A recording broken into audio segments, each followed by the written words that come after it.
Hey Fight Freaks, this is your boy Big Steve G, and welcome to another podcast on TheTitleFight.com. In this session, we're going to recap a huge and unusual weekend in the sport of boxing, and we're going to start off with the Friday Night Fights main event, which showcased the comeback of former middleweight king Kelly the Ghost Pavlik taking on Scott Sigmund in a 10-round super middleweight bout.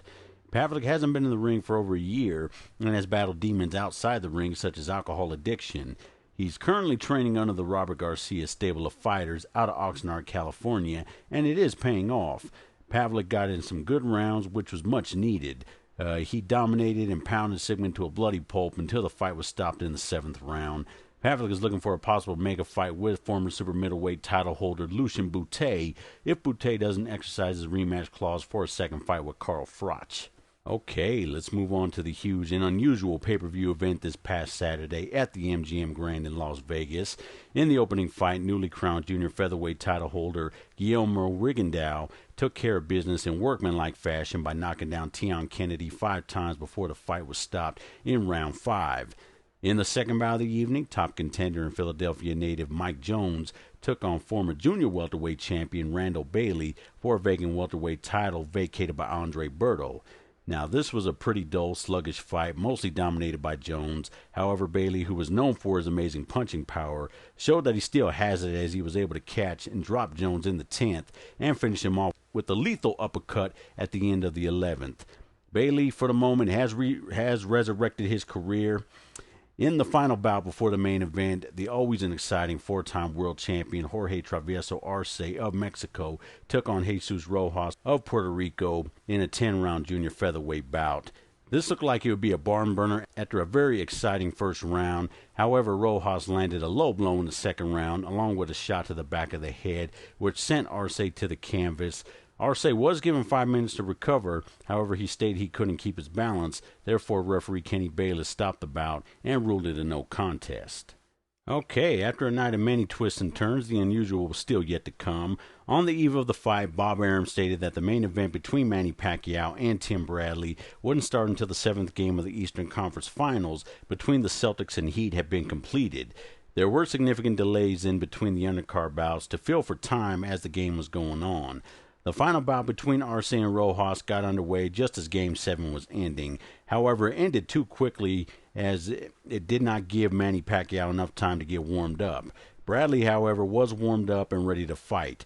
Due to the delay, the fighters walked into the ring around 9 p.m. Las Vegas time, which is an hour later than normally is the case. When the bout finally got underway, it was all Manny Pacquiao. He landed hard shots throughout the course of this fight, particularly his lethal straight left hand. Bradley decided to stand in front of Manny, which played right into his hands. Bradley only has 10 knockouts in his 28 wins, and he didn't have the punching power to hurt Pacquiao. Bradley's cornerman Joel Diaz was obviously frustrated throughout the entire bout and was yelling and screaming in the corner in between rounds trying to motivate his fighter. Bradley injured both of his feet during the 2nd and 5th rounds.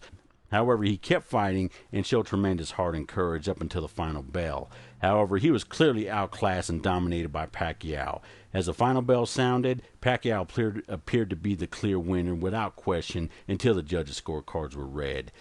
All 3 judges scored the fight 115-113. Judge Jerry Ross scored the fight for Pacquiao. However, judges C.J. Ross and Dwayne Ford scored the fight for Bradley, awarding him a 12-round split decision, which was an outright robbery. This fight wasn't even close at all. I couldn't see Bradley winning more than 2 rounds in this fight.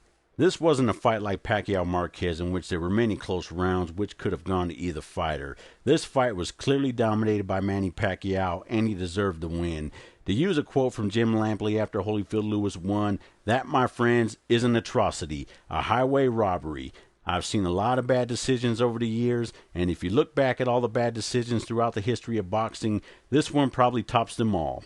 Last year, 3 judges in New Jersey were suspended after the terrible scoring in the Paul Williams-Erislandy Lara fight, and the Nevada State Athletic Commission should follow suit and suspend all 3 judges in this fight, including Jerry Roth, who scored the fight for Pacquiao. This has been an ongoing issue in the sport, and it needs to be remedied. Boxing fans are disgusted with this decision, and some are wondering why the hell they even follow the sport. If you missed this fight, it will be replayed on HBO Saturday night before Julio Cesar Chavez Jr. and Andy Lee get underway, which should be a great fight. Hopefully Chavez and Lee can become the heroes of the day and restore some order to the sport and confidence in its fans. Okay, that does it for this session, Fight Freaks. Until next time, this is Big Steve G.